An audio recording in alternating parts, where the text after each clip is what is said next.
أشهد أن محمد رسول الله۔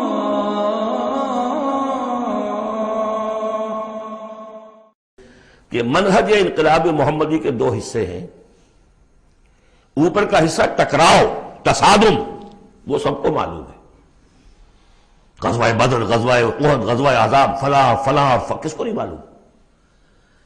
لیکن اکبر الآبادی کا بڑا پیارا شعر ہے، خدا کے کام دیکھو بعد کیا ہے اور کیا پہلے، نظر آتا ہے مجھ کو بدر سے غار حرا پہلے۔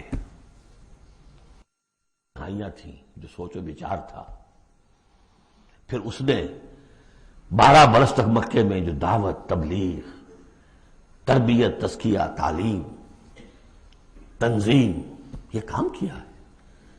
یہ ہے جس کا نتیجہ سامنے نظر آتا ہے۔ چاہے تمہارے جسم کے ٹکڑے اڑا دیں، تم نے ہاتھ نہیں اٹھانا۔ یہ ارادہ آسان کام ہے کوئی؟ بلی کو بھی آپ گھیر لیں اگر کسی کونے میں تو وہ آپ پر حملہ کر دے گی۔ ڈیسپریٹ آدمی 2-3 کو مار کر مرے گا، ایسے نہیں مر سکتا آدمی۔ آدمی بڑی شے ہے، لیکن اجازت نہیں ہے۔ یہ تیاری جو کرائی ہے محمد رسول اللہ نے، تو ایک ہے تصادم کا مرحلہ اور ایک ہے تصادم کے لیے آدمی تیار کرنا۔ آدمی فراہم کیسے کرے، تیار کیسے کرے، اس کو میں نے قرار دیا ہے منہج انقلاب نبوی کی اساسی منہاج۔ ایک ہے تکمیلی منہاج، تصادم، ٹکراؤ، جنگ۔ اساسی منہاج ہے how to procure proper people,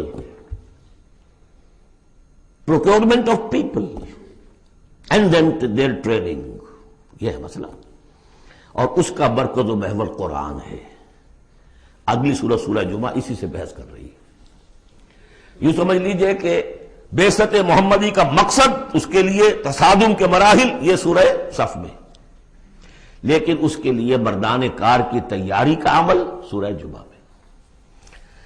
بسم اللہ الرحمن الرحیم، یسبح للہ ما فی السماوات وما فی الارض الملک القدوس العزیز الحکیم، هو الذی بعث فی الامیین رسولا منہم یتلو علیہم آیاتہ ویزکیہم ویعلمہم الکتاب والحکمہ۔ اب دیکھیے آپ، جیسے وہ آیت 3 دفعہ آ چکی تھی، یہ چوتھی مرتبہ آ رہی ہے۔ وہ بنیادی طریقہ کار کیا تھا؟ قرآن کی تلاوت۔ قرآن اس مقناطیس کے مانند تھا کہ جس کے اندر جس کی روح بیدار ہے اس کو کھینچ لے گا۔ یہ ہے آپ کا آلہ دعوت۔ اب آپ کے پاس وہ آ گئے جو سلیم الفطرت، کسی درجے میں سلام، جن کی زیادہ سلیم الفطرت اور زیادہ جو ہے وہ فوراً آ گئے۔ کچھ کو تھوڑا سا وقت لگا، پھر کچھ اور وقت لگا، کچھ اور وقت لگا، تو 12 برس میں مکے کی جو ہے وہ ہانڈی کے اندر پوری طرح بلو کر نکال لیا گیا۔ اور جو نکالا پھر ان کی تربیت، ان کی تعلیم اسی کتاب سے، حکمت قرآن پر بیس کر رہا ہے سارا پروسیس۔ تربیت بھی قرآن سے، تزکیہ بھی قرآن سے، دعوت بھی قرآن سے، تذکیر بھی قرآن سے، تبشیر بھی قرآن سے، انذار بھی قرآن سے۔ تذکیر، انذار، تبشیر، اس سے دعوت ہو گئی، اور شفاء لما فی الصدور، دل کے اندر کی جو روگ ہے ان کا علاج۔ یہ دل کا روگ ہے کیا؟ دنیا کی محبت، اللہ خیر صلی اللہ، مال کی محبت، اولاد کی محبت، سب کیا ہے؟ ہاتھی کے پاؤں میں سب کے پاؤں دنیا کی محبت۔ یہ قرآن نکال دیتا ہے۔ هو الذی بعث فی الامیین رسولا منہم، وہی ہے جس نے بھیجا، اٹھایا امیین میں سے ایک رسول، انہی میں سے۔ یتلو علیہم آیاتہ، ان کو پڑھ کر سناتا ہے اللہ کی آیات۔ یہ وہ مقناطیس۔ وَيُعَلِّمُهُمُ الْكِتَابَ وَالْحِکْمَةَ، ان کو تعلیم دے رہا ہے کتاب اور حکمت کی۔ وَيُزَكِّيهِمْ وَيُعَلِّمُهُمُ الْكِتَابَ، وہ تزکیہ کر رہا ہے۔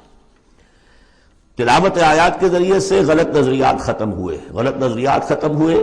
ان غلط نظریات پر جن ہمارے اعمال کی بنیاد تھی، ہر عمل کے پیچھے کوئی نظریہ ہے، کوئی ویلیو ہے جو آپ کے ذہن میں ہے، جس کے تحت آپ کوئی بھاگ دوڑ کر رہے ہیں، کوئی عمل کر رہے ہیں۔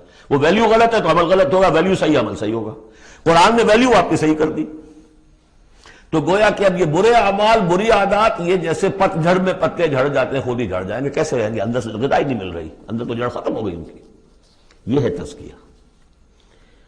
اور پھر تعلیم کتاب و حکمت، اب انہیں سکھاؤ، احکام دو، اور بڑی گہری بصیرت والی باتیں بھی سکھا، وہ سب کے لیے نہیں ہے۔ اس کو وہ کہتے ہیں جیسے کہ ہمارے ہاں عربی مدارس میں بھی اب ہے شعبہ تخصص، خارج التحصیل تو تم ہو گئے، اب تخصص کرو۔ یہ اصل میں تعلیم حکمت جو ہے یہ محمد رسول اللہ کی تعلیم کا اور تربیت کا شعبہ تخصص ہے، یہ سب کے بس کا روگ نہیں۔ وَمَن يُؤْتَ الْحِكْمَةَ فَقَدْ أُوتِيَ خَيْرًا كَثِيرًا يُؤْتِي الْحِكْمَةَ مَن يَشَاءُ وَمَن يُؤْتَ الْحِكْمَةَ فَقَدْ أُوتِيَ خَيْرًا كَثِيرًا۔ یہ اللہ تعالیٰ کسی کسی کو صلاحیت دیتا ہے۔ وَإِن كَانُوا مِن قَبْلُ لَفِي ضَلَالٍ مُبِينٍ، اور یقیناً اس سے پہلے تو وہ کھلی گمراہی میں تھے۔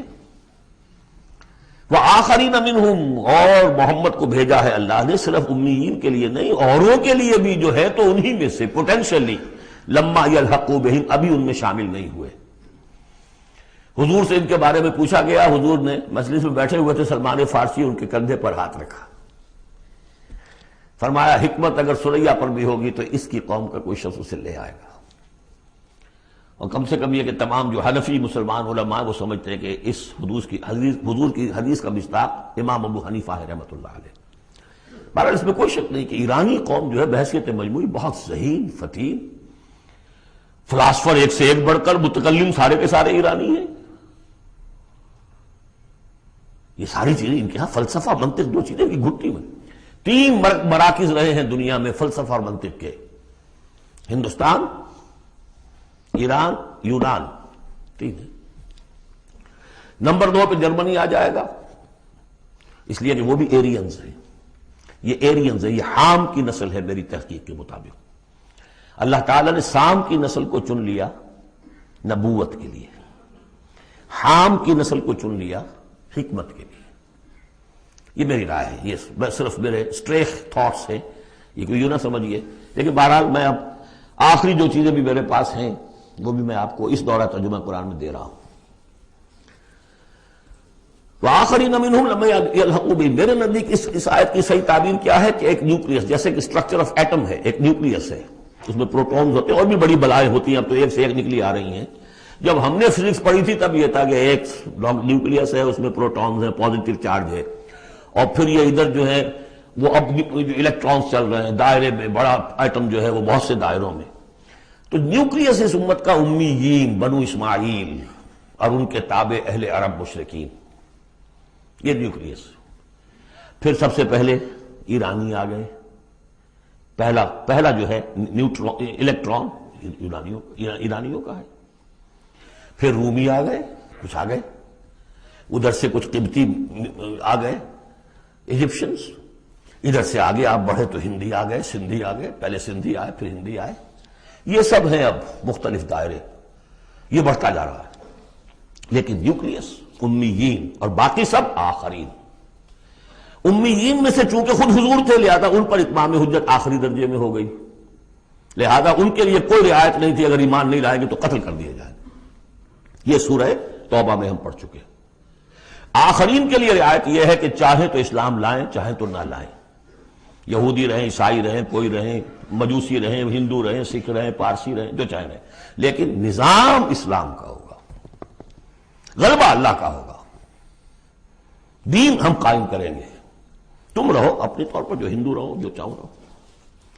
وآخرین منہم لما یلحقوا بہم وہو العزیز الحکیم، اور وہ عزیز ہے اور حکیم ہے۔ ذالک فضل اللہ یؤتیہ من یشاء، یہ اللہ کا فضل ہے، وہ دیتا ہے جسے چاہتا ہے، اللہ کا فضل ہے۔ اس فضل کے بڑے درجے ہیں، سورہ بنی اسرائیل میں آیت پڑھی، ان فضلہ کان علیک کبیرا، حضور سے خطاب ہے، سب سے بڑا فضل، سب سے بڑا فضل، سب سے بڑا فضل اس پوری کائنات میں محمد رسول اللہ پر ہوا۔ اگرچہ ان کا فضل کس طور سے ہوا ہے وہ آپ دیکھ لیجئے، ماریں پڑی ہیں، پتھراؤ ہوا ہے، خون کے دھارے چھوٹے ہیں۔ اللہ کا فضل جو ہے دنیا میں وہ ناز و نام نہیں ہے، عیش نہیں ہے، آرام نہیں ہے۔ جس میں سب سے بڑا فضل تھا اسے یتیم پیدا کیا، پوستھیومس، پیدا بھی ہوا باپ کے فوت ہونے کے بعد، بالکل مفلس قلاش۔ وہ تو مادائی حلیمہ کو کوئی اور بچہ ملا نہیں تھا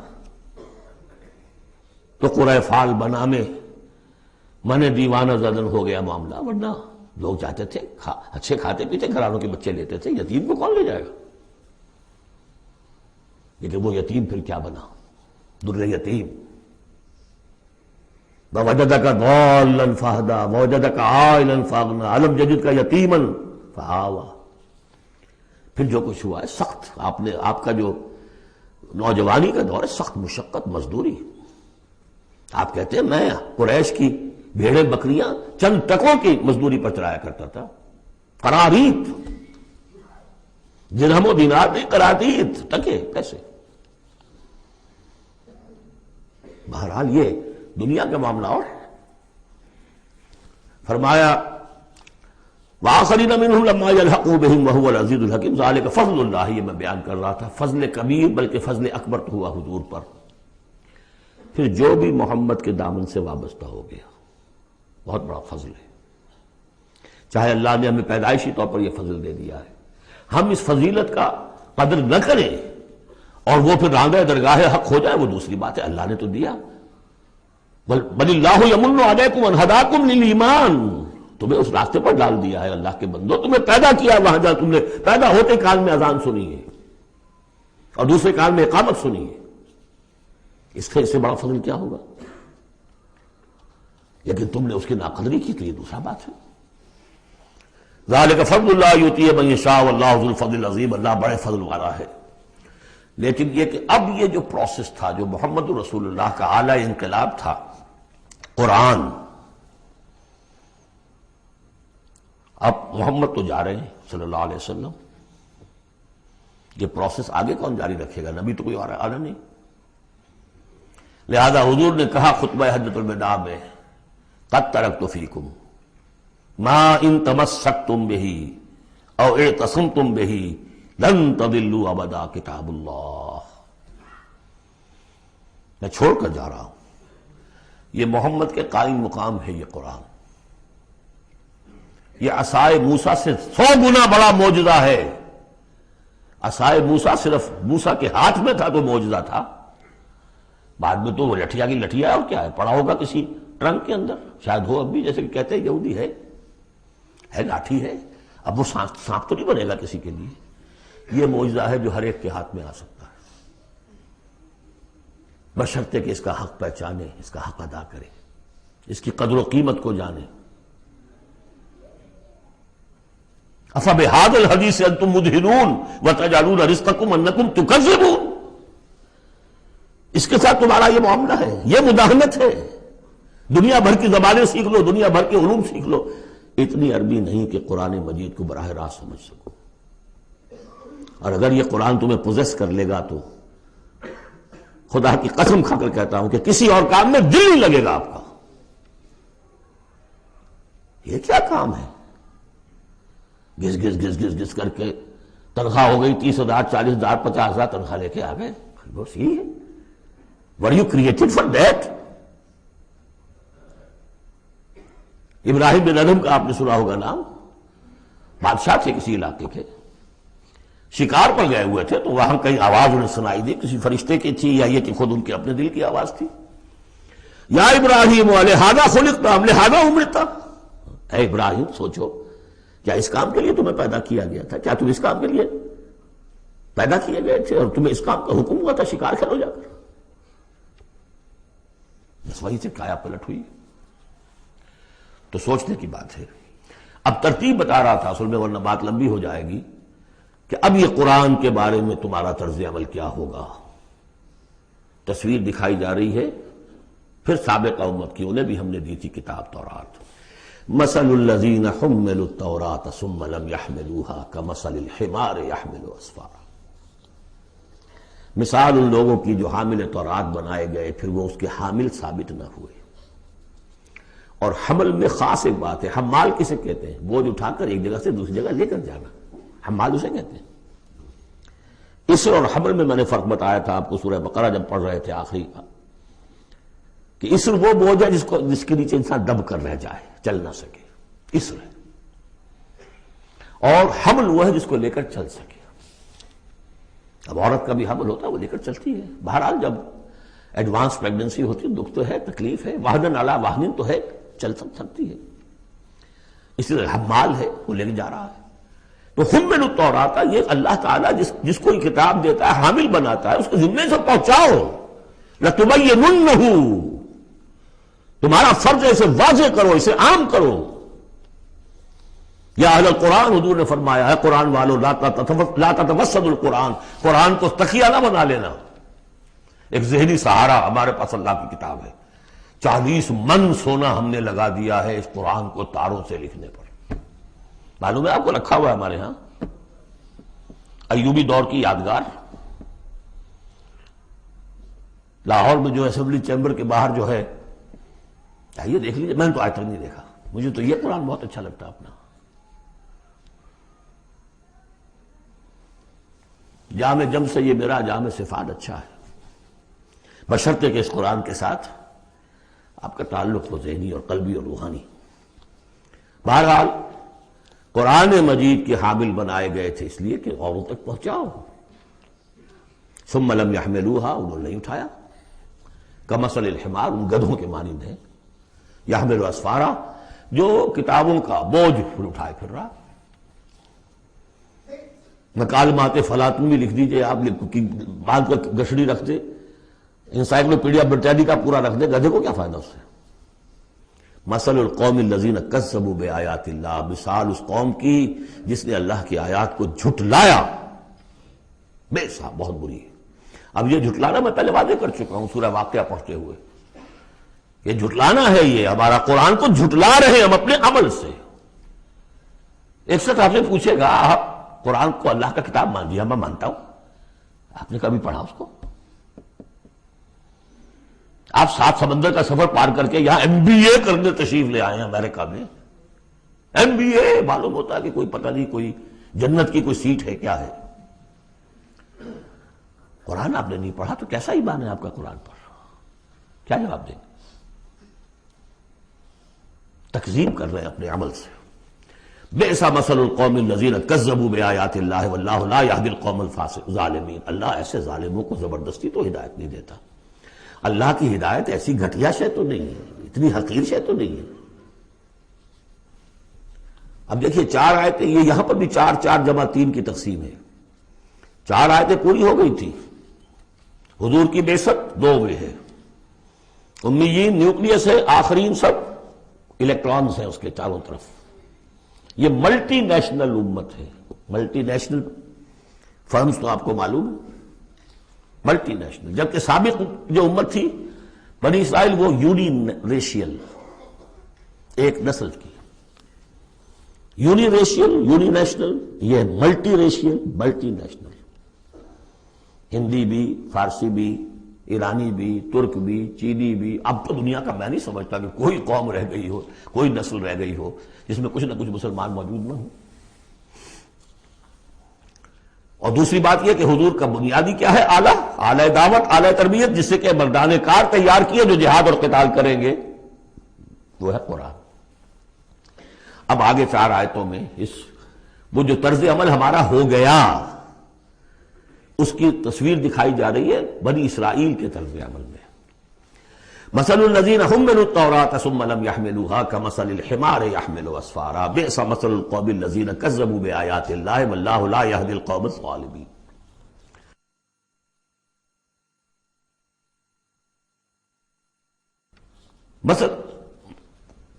اس کے بعد نتیجہ کیا نکلتا ہے؟ جو آیات الہیہ سے رشتہ ٹوٹے گا تو سہارا کیا چیز رہ جائے گی؟ ہم تو اللہ کے چہیتے ہیں، لاڈلے ہیں. ہمیں تو جہنم میں کوئی جھونک ہی نہیں سکتا. جھونکے گا بھی تو دوسروں کی آنکھ میں دھول جھونکنے کے لیے چند دن کے لیے، ہمیں بھی ڈال کے فوراً نکال لیں. اللہ کو بھی چوری کرنی ہے، خیانت کرنی ہے، ہمارے لیے کرنی ہے. اور ہم جیسے بھی کچھ ہیں، جو بھی کچھ ہیں، زانی ہیں، شرابی ہیں، جو بھی کچھ ہیں، لیکن تیرے محبوب کی امت میں، جب تیرے محبوب کی امت میں ہے، سیلویشن از گارنٹیڈ. شفاعت تو ملنی ہی ملنی ہے. بہت زیادہ کرنا ہے تو کسی بزرگ کی مزار پہ دیگے بھی چڑھا ہے، بس اور کیا رہ گئے.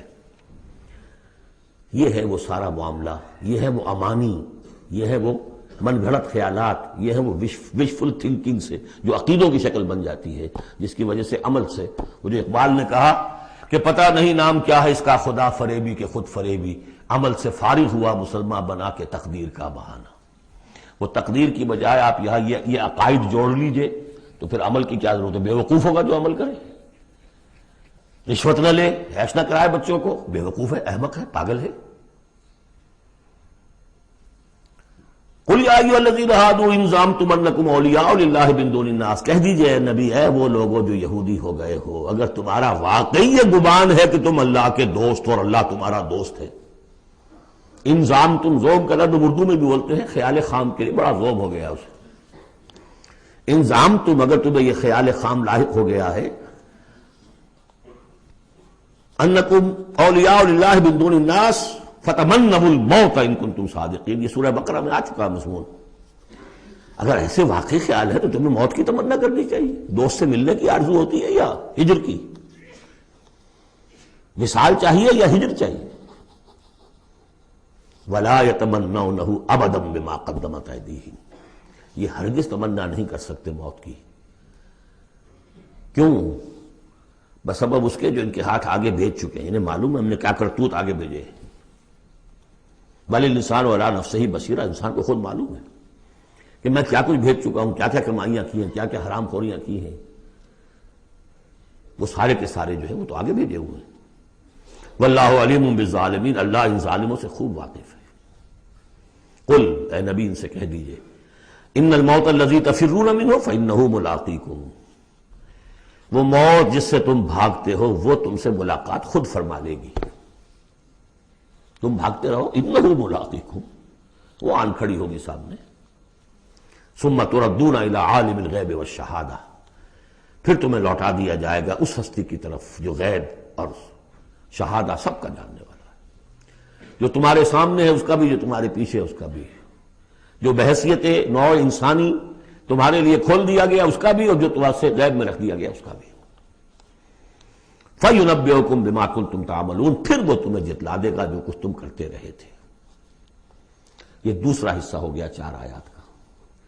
گویا کہ جو کتاب محمد رسول اللہ دے کر گئے ہیں، قد ترکتم، اور جس کے لیے حکم دے کر گئے تھے کہ اب تمہارے ذمے ہے، میرے کندھے پر سے یہ بوجھ اتر کر تمہارے کندھوں پر آ گیا ہے۔ الا هل بلغت، انا نشهد انک قد بلغت وادیت ونصحت، انا نشهد انک قد بلغت الرسالۃ وادیت الامانۃ وکشفت الغمۃ، یہ تو گواہیاں لی ہیں۔ اس کے بعد اللہم اشہد، اللہم اشہد، اللہ تو بھی گواہ ہے، یہ مان رہے ہیں۔ اور پھر فَلْيُبَلِّغِ الشَّاهِدُ الْغَائِبَ، ایک سائی آف ریلیف میرے کندھے پر جو بوجھ تھا، اِنَّا سَنُلْقِي عَلَيْكَ قَوْلًا ثَقِيلًا، کل یہ آیت ہم نے پڑھنی ہے، آج وہ بوجھ میرے کندھے سے اتر گیا لیکن تمہارے کندھوں پر آ گیا۔ مجھے تو صرف امیین تک یہ فرض براہ راست انجام دینا تھا، تمہیں پوری نوع انسانی تک انجام دینا ہے۔ A heavy burden، اس کے لیے یہ ہے دوسرا حصہ 4 آیات کا۔ اب تیسرے حصے میں اس قرآن کی تعلیم عام، تعلیم بالغان کا جو نظام قائم کیا گیا اس کا ذکر ہے۔ جمعہ کیا ہے اصل میں؟ اب رہ گئی رسم ادا، روح بلالی نہ رہی، فلسفہ رہ گیا، تلقین غزالی نہ رہی۔ یہ جمعہ کیا ہے؟ یہ حزب اللہ کا ہفتے وار اجتماع ہے۔ کمیونسٹوں کو بھی ایجاد کرنے پڑے تھے ہفتے وار اجتماع، ہفتے وار اجتماع، اسٹڈی سرکلز۔ اس لیے انقلابی کارکن کے ذہن میں جب تک اس کا نظریہ تازہ نہ رہے وہ قربانی کیسے دے گا؟ قربانی تو ہر لحظہ آئے گی، ہر آن آئے گی، قدم قدم پر آئے گی۔ لہذا اس نظریے کا، نصب العین کا، اپنے مقصد کا شعور بالکل کانشس لیول کے اوپر مستحضر رہنا چاہیے۔ لہذا اجتماعات، اب ظہر کی نماز کی بجائے جمعہ، وہاں 4 فرض یا 2 کر دیے، 2 کی جگہ خطبہ۔ خطبہ کس لیے؟ تعلیم قرآن، تعلیم بالغان۔ ظاہر ہے وہاں کالجز نہیں تھے، کتابیں نہیں تھی، پریس نہیں تھے، چھاپے خانے نہیں تھے، آڈیوز نہیں تھے، ویڈیوز نہیں تھے، کچھ بھی تو نہیں تھا، لیکن ایک نظام ہے۔ ہفتے میں 1 دن ایسا نکال لو، اگرچہ پورا دن نہیں چاہیے، یوم سبت کی طرح نہیں ہے، نہاؤ دھو، اچھے کپڑے پہنو، خوشبو لگاؤ، آؤ مسجد میں چل کر، پہلی گھڑی میں آ جاؤ گے تو اتنا ثواب ہوگا جتنا کہ ایک اونٹ کی قربانی کا۔ ہم نے آنکھوں سے دیکھا ہوا بچپن میں 7-8 بجے کے قریب مسجدوں کے اندر ہجوم ہوتے تھے، لوگ پہنچ جاتے تھے گاؤں سے، اس لیے گاؤں میں جمعہ ہوتا نہیں تھا۔ اب تو ایک خاص مسلک ہمارے ہاں جو آیا اہل حدیث حضرات کا، انہوں نے 4 آدمیوں پہ بھی جمعہ کھڑا کر دیا، تو اب خام خواہ کاہے کو جائے گا کوئی آدمی شہر کے اندر؟ پہلے تو یہ تھا کہ جو مسئلے جامع نہ ہو، جو ایک شہر نہ ہو جس کے اندر کہ کوئی حکومت کا ایک بڑا افسر نہ رہتا ہو، اس کے بغیر جمعہ نہیں ہوتا۔ پھر ان مسئلوں کو چھوڑ دیجئے، آئیے جمع ہوئیے، کوئی نائب رسول منبر رسول پر کھڑے ہو کر وہی عمل کرے، یتلو علیہم آیاتہ ویزکیہم ویعلمہم الکتاب والحکمہ، تاکہ یہ پروسیس اب ابدی ہو جائے امت کے اندر۔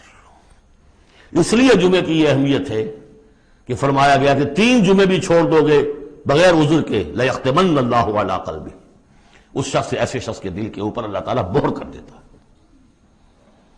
لیکن بات یہ ہے کہ وہ ساری حکمت ختم، وہ مقصد ختم، نہ وہ مقصد ہے، رہ گئی رسم اذاں روح بلالی نہ رہی، اور فلسفہ رہ گیا تلقین غزالی نہ رہی۔ جمعہ ہے پھر بھی کھنڈر بتا رہے ہیں عمارت عظیم تھی، اب بھی جو اہتمام ہوتا ہے جمعے کے لیے کھنڈر ہی صحیح، لیکن بتا رہے ہیں کہ یہ کتنی بڑی عظیم عمارت تھی۔ بس اب ترجمہ کر لیجئے، وقت بہت کم ہے، جو اس کا ربط ہے وہ میں نے بیان کر دیا۔ یا ایھا الذین آمنوا اذا نودی للصلاۃ من یوم الجمعۃ فاسعوا الی ذکر اللہ وذروا البیع، اے ایمان والو جب تمہیں پکارا جائے نماز کے لیے یوم جمعے کے دن، یعنی جمعے کی نماز کے لیے، تو لپکو اور دوڑو ہر طرح کے کاروبار کو چھوڑ کر اللہ کے ذکر کی طرف، اور چھوڑ دو کاروبار۔ اور یہاں ذکر سے مراد نماز تو ذکر ہے ہی، اصل میں خطبہ ہے۔ ذالکم خیر لکم ان کنتم تعلمون، یہی تمہارے لیے بہتر ہے اگر تم علم رکھتے ہو۔ فاذا قضیت الصلاۃ فانتشروا فی الارض وابتغوا من فضل اللہ، یہودیوں کا جو یوم سبت والی وہ سختی نہیں ہے، صبح کا زیادہ وقت تو مطلوب ہے کہ لگے اس کام میں، لیکن جمعے کے بعد پھر آپ جائیں اپنے کام میں لگیں۔ یہی میں نے کہا تھا نواز شریف صاحب سے کہ آپ کو جمعے کی آدھی چھٹی کرنی ہے تو بعد کی چھٹی کیجئے، پہلے کی چھٹی کیجئے، بعد میں لوگوں کو دفتر بلا لیجئے، کام کرائیے ان سے، قرآن کے مطابق تو وہ ہوگا۔ جب نماز ادا ہو چکے اب تم زمین میں منتشر ہو سکتے ہو، جاؤ اللہ کا فضل تلاش کرو، ابتغوا من فضل اللہ واذکروا اللہ کثیرا لعلکم تفلحون، اور اللہ کو یاد کرو کثرت سے تاکہ تم فلاح پاؤ۔ وَإِذَا رَأَوْا تِجَارَةً، اب یہ دیکھیے یہ بھی کمزوری آ گئی جو مسلمانوں کے اندر ایک پیدا ہوئی تھی، اس کا طرف اشارہ کر دیا گیا اس صورت میں بھی۔ جب انہوں نے دیکھا کوئی تجارت کا معاملہ یا کوئی اور کھیل کود، انفضوا الیہا، تو خاص منافقین جو تھے وہ دوڑ کے چلے جاتے تھے، وترکوک قائما، اور آپ کو چھوڑ جاتے تھے کھڑے ہوئے۔ اور اس لیے کہ عام خیال یہ ہے کہ عام طور پر پہلے جو ہے خطبہ جیسے عیدین میں بعد میں ہوتا ہے، ایسے ہی جمعے کا خطبہ بھی بعد میں ہوتا ہے، سمجھا انہوں نے نماز تو ہو گئی چلو۔ فرمایا نہیں، قل ما عند اللہ خیر من اللہو والتجارہ، ان سے کہہ دیجئے جو اللہ کے پاس ہے وہ کہیں بہتر ہے اس کھیل کود سے بھی، تجارت سے بھی۔ واللہ خیر الرازقین، اور اللہ بہترین رزق عطا کرنے والا